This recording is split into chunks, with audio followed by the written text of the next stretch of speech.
स्वागत है। इस वक्त रावला से बड़ी खबर। राजस्थान में अनूपगढ़ शाखा के सिंचाई संकट को लेकर आज कांग्रेस युवा नेता अशोक जाखड़ ने सरकार को चेतावनी दी। जाखड़ ने स्पष्ट कहा कि किसानों के हक की लड़ाई में वे आंदोलन की रणनीति बनाने से पीछे नहीं हटेंगे। यह बातें उन्होंने रावला कांग्रेस मंडल में कॉन्फ्रेंस के दौरान कही। आइए सुनते हैं अशोक जाखड़ की पूरी बात। सबसे पहले तो मैं आपके पत्रकार बंधुओं का आभार व्यक्त करूंगा कि हमारे इस क्षेत्र की जो सबसे बड़ी मांग है, जो सबसे बड़ी समस्या है, उसको लेकर आज हम सोशल मीडिया के माध्यम से, आपके माध्यम से लाइव हुए हैं। मंजीत जी, आज वर्तमान में जो किसान की स्थिति है वो बहुत ही दयनीय है, क्योंकि हमारी जो फसलें हैं वो देखने लायक भी नहीं है। क्योंकि मुख्य फसल हमारी जो है मूंग की है, नरमा है, वो बिल्कुल नष्ट होने की कगार पे है। और राजस्थान की सरकार किसान की सुनाई करने को तैयार नहीं है। आज वर्तमान में जो डैम की स्थिति है वो 1378 फुट के लगभग है और हमारी अनूपगढ़ शाखा को जो सिंचाई पानी मिल रहा है वो 3 में से 1 ग्रुप में मिल रहा है और 3 में से 1 ग्रुप पानी से हमारी फसलें किसी भी सूरत में बच नहीं पाएगी। हमारी विपक्ष का दायित्व भी बनता है कि हम सिंचाई पानी, जो हमारी सबसे बड़ी समस्या है इस क्षेत्र की, उसके लिए आवाज उठाएं। अगर सरकार इस मामले पे सचेत नहीं होती है तो हम परसों 18 तारीख को रावला तहसील का घेराव करके माननीय मुख्यमंत्री जी के नाम ज्ञापन देंगे और उसके बाद भी अगर सरकार नहीं चेतती है तो एक बड़ा आंदोलन हम करेंगे। अशोक जी, पानी की समस्या तो है, लेकिन ये सरकार तो कह रही है कि पाकिस्तान जो पानी जा रहा है उसको हम तुरंत बंद कर देंगे। उस पे क्या हुआ अब तक? क्या उस पे कुछ काम शुरू हुआ है कि पानी बंद वो कर देंगे? मंजीत जी, बड़ी बड़ी बातें इस सरकार ने की कि हम पाकिस्तान एक बूंद पानी नहीं जाने देंगे, लेकिन जो स्थिति है पिछले 15 से 20 दिनों की, उसमें यह है कि 50,000 से अधिक निकासी डैम से हो रही है और पानी पाकिस्तान जा रहा है। लेकिन किसानों को सरकार पानी नहीं देना चाहती। एक बूंद भी पानी पाकिस्तान की तरफ नहीं जाएगा, ये भाजपा की सरकार ने दावा किया था, लेकिन वो सब दावे फेल होते नजर आ रहे हैं। हमारा तो एक ही मुद्दा है कि हमारे किसानों को पानी मिले और जल्द से जल्द मिले, ताकि हमारे किसानों की फसल बच सके। मैं आपको बता दूं कि पिछले 1 महीने से लगभग आईजीएनपी को 13,000 क्यूसेक पानी मिल रहा है और इतने पानी में हमारी जो शाखा है उसको 4 में से 2 ग्रुप में आराम से चलाया जा सकता है। लेकिन ये समझ से परे है कि सरकार पानी देना क्यों नहीं चाहती। इसलिए हम मजबूर होकर हमें आंदोलन की राह पर जाना पड़ रहा है। क्योंकि एक बात और मैं आपको बताऊं कि ये बड़ी लंबाई है दूरी नहर की। यहाँ से सागरमल गोपा, यहाँ से इंदिरा कनाल से आगे सागरमल गोपा, सागरमल के ऊपर बाबा रामदेव महेंद्र है।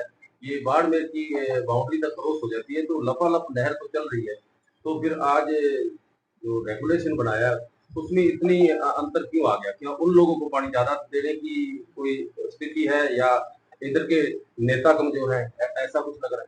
देखिए मंजीत जी, जिस तरीके से डैम पर बारिश हो रही थी,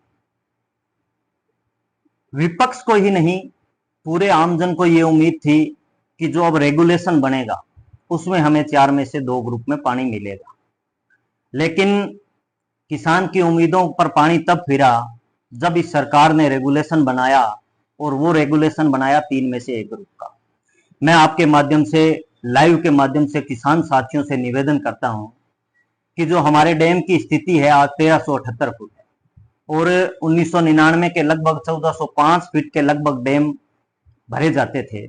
आज अगर 1400 फीट तक डैम को लेकर जाते हैं तो ये मानो कि 1390 से ऊपर अगर 1 फीट पानी जाता है तो 36,000 क्यूसेक पानी हमें मिलता है, और 10 फीट में 3,60,000 क्यूसेक पानी होगा। उसमें राजस्थान का हिस्सा 1,80,000 क्यूसेक। अगर 1400 फीट तक डैम भरते हैं तो जो हम आने वाली जो फसल है आगे की, जो रबी की फसल है, उसके लिए हम मार्च अप्रैल में हमें जो आंदोलन करना पड़ता है अतिरिक्त पानी के लिए, वो हमें नहीं करना पड़ेगा, क्योंकि हमें पर्याप्त मात्रा में पानी डैम में होगा। और जो अधिकारी, जब हम पीछे आंदोलन किया था तो अधिकारियों ने ये कहा था कि डैम में पर्याप्त पानी नहीं। अगर आज 1400 फीट तक डैम को भरते हैं तो उस समस्या से हमें छुटकारा मिलेगा। लेकिन आज हम बात जो कर रहे हैं वर्तमान की, वर्तमान में मेरा आपके माध्यम से जो सरकार के नुमाइंदे हैं उनसे भी ये आग्रह है, सरकार से भी ये आग्रह है कि हमें 4 में से 2 ग्रुप में पानी मिले, ताकि हमारी जो फसलें हैं वो चौपट होने से बच सके। अगर हमें पानी नहीं मिलता है तो हम किसी भी हद तक जाकर ये लड़ाई लड़ेंगे और किसानों को पानी दिलाने का काम करेंगे। अशोक जी, और मुद्दे जैसे नशे की बात करें तो नशे की प्रवृत्ति के लोग डेली थानाधिकारी पैदल चलकर या तहसील तक लाते हैं, उसके बारे में क्या कहना है कि इलाके में कुछ नशे की? बिल्कुल, हमारा जो क्षेत्र है वो आज नशे की चौपट में बुरी तरह से आ चुका है, और नशे की प्रवृत्ति लगातार बढ़ती जा रही है। नशे की वजह से हमारे क्षेत्र में चोरियां भी लगातार बढ़ रही हैं। सबसे पहले तो मैं धन्यवाद ज्ञापित करूंगा, हमारे रावड़ा क्षेत्र में कई मोहल्लावासी हैं जिन्होंने खुद के बेस पे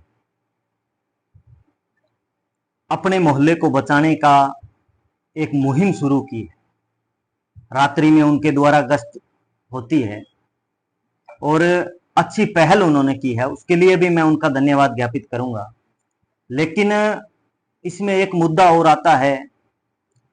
मैं रावड़ा क्षेत्र की बात करूं तो बिल्कुल कहीं ना कहीं हमें पुलिस की उदासीनता भी नजर आ रही है, क्योंकि आम आदमी चोर को पकड़ाने का प्रयास करता है, और आम आदमी जब प्रयास करता है चोर को पकड़कर, अगर उसके खिलाफ सख्त से सख्त कार्रवाई नहीं होती है तो कहीं ना कहीं वो क्षेत्र में, चाहे वो नशा हो उसकी भी वर्दी होगी, चाहे वो चोरी हो उसकी भी वर्दी। हमने एसपी मैडम यहाँ आए थे रावड़ा, हमने ज्ञापन भी दिया था नशे की रोकथाम के लिए और जो चोरियां बढ़ रही है उसकी रोकथाम के लिए। 18 तारीख को जो हम ज्ञापन देंगे उसमें हमारा दूसरा मुद्दा ये भी रहेगा कि पुलिस प्रशासन जो है वो अपनी गश्त बढ़ाएं, अगर स्टाफ की कमी है तो वो स्टाफ की पूर्ति करे। हमारा ये भी दूसरा मुख्य मुद्दा रहेगा, क्योंकि अगर नशे पे रोकथाम नहीं हुई तो हमारा ये क्षेत्र जो है उसको बर्बादी से कोई रोक नहीं पाएगा। लेकिन जो हमारा मुख्य मुद्दा है वो सिंचाई पानी का ही रहेगा।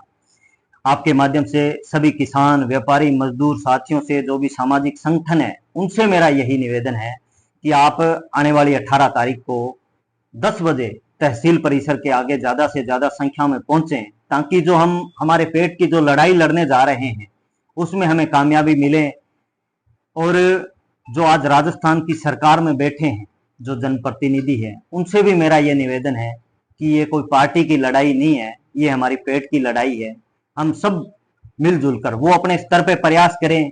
हम हमारे विपक्ष की भूमिका निभा रहे हैं, और जब तक हमें पानी 4 में से 2 ग्रुप में नहीं मिलता है हम ये लड़ाई जारी रखेंगे।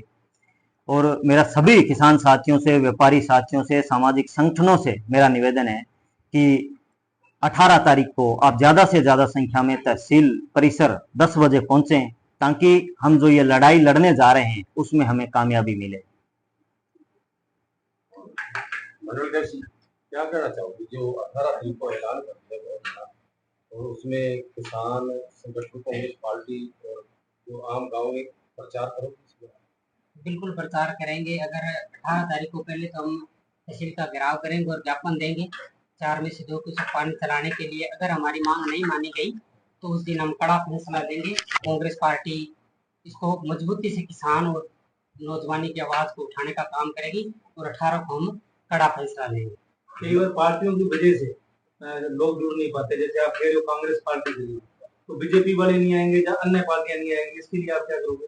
नहीं नहीं, ये हमारे पेट की लड़ाई है, जवानी और किसानी को बचाने की लड़ाई है। इसमें से पार्टी के कुछ नहीं, हम विपक्ष में है तो विपक्ष की भूमिका मजबूती से उठाएंगे और किसान और नौजवान हमारे आस और उम्मीद से भी देखता है कि विपक्ष अपनी बात को मजबूती से रखेगा। क्या किसानों को संदेश देना चाहते हो कि वो? हम तो यही कहना चाहते हैं कि ज्यादा से ज्यादा संख्या के अंदर अपनी जवानी और किसानी को बचाने के लिए 18 तारीख को ज्यादा से ज्यादा संख्या में 10 बजे तहसील परिसर के सामने पहुंचे।